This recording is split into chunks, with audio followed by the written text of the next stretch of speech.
Hey everybody, welcome to another year of Sundance, the 2023 edition. We are here in Park City and we're going to be bringing you the latest coverage that we can from all of the films that are going to be premiering here. So stay tuned for more from Breezeway Productions. Thanks for watching. Tell us a little bit about Jacqueline. Jacqueline is a survivor. More than anything, she is dignified, quiet, kind, and resilient. She was wonderful to play. I fell in love with her and felt very protective of her, and I'm glad I got to put her in front of people. When you were reading this script, when did you know that you wanted to be a part of this project?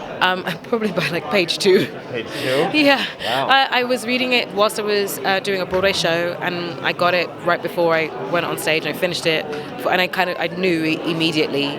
There was just something about how delicate she was written, delicate she was, and how kind and held a lot of it was, and I knew it would be a new thing for me to do and a new thing for me to approach, so I was already into it.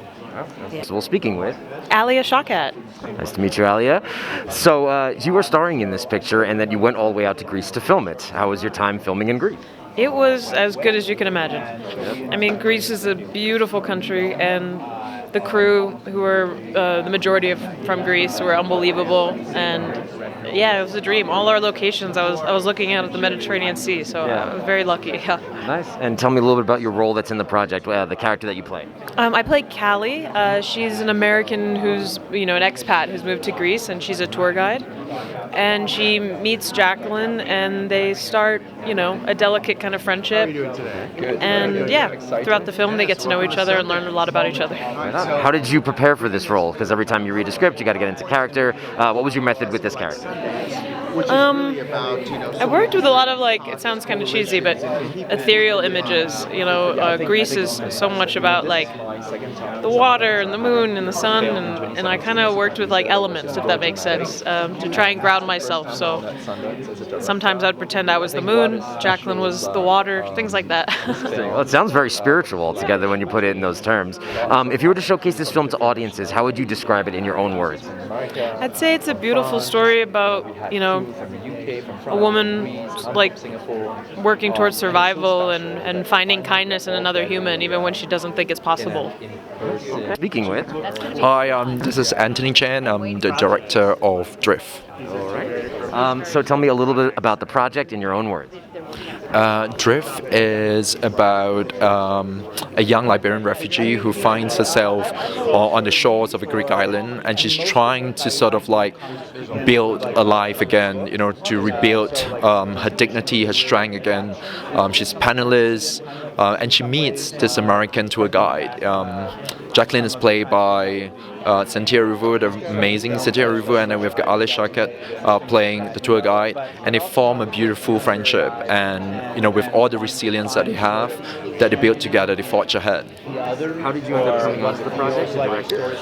I was sent an early draft of the script in 2018, and then I read the novel, and I was very, very moved by the character of Jacqueline.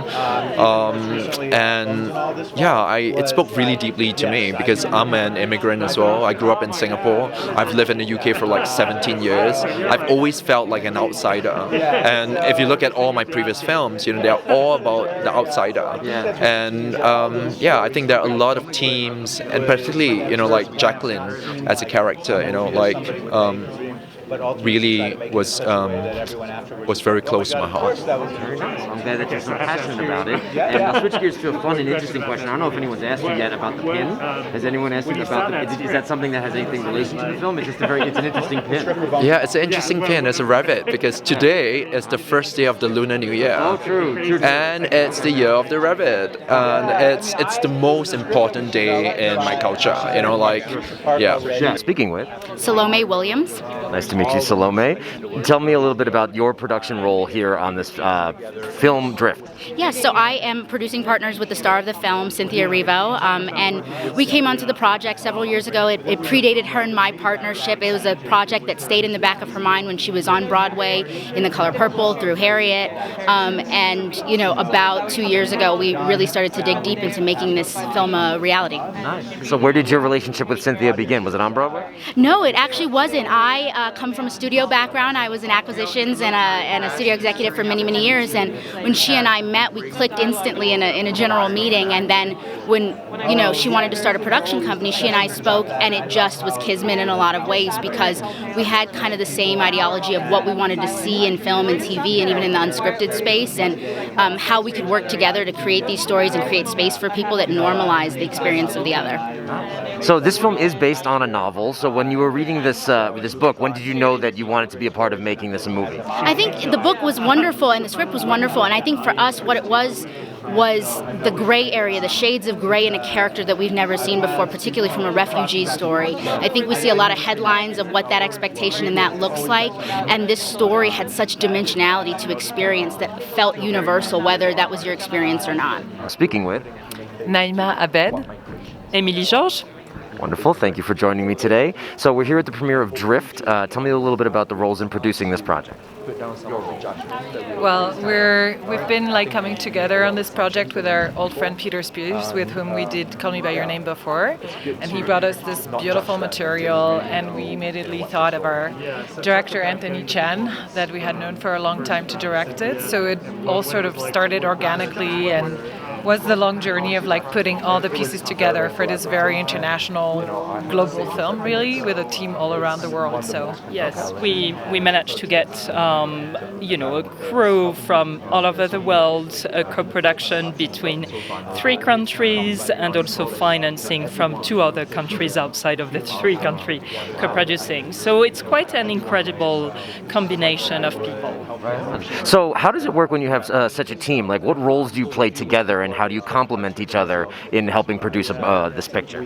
I mean, on this one, we were very fortunate because, we are 4 producers here, ourselves and Peter and Salome, but then we also have Cynthia, who's a producer, and Anthony, who's a producer, and it felt just like a combination of all our strengths together. So we were in an extreme collaborative spirit from beginning to end, in the good and bad. And that I think the film is the result of all this push and pulls, but we ultimately were always seeing the other person's point of view, and that was a really exciting and unique experience, I think.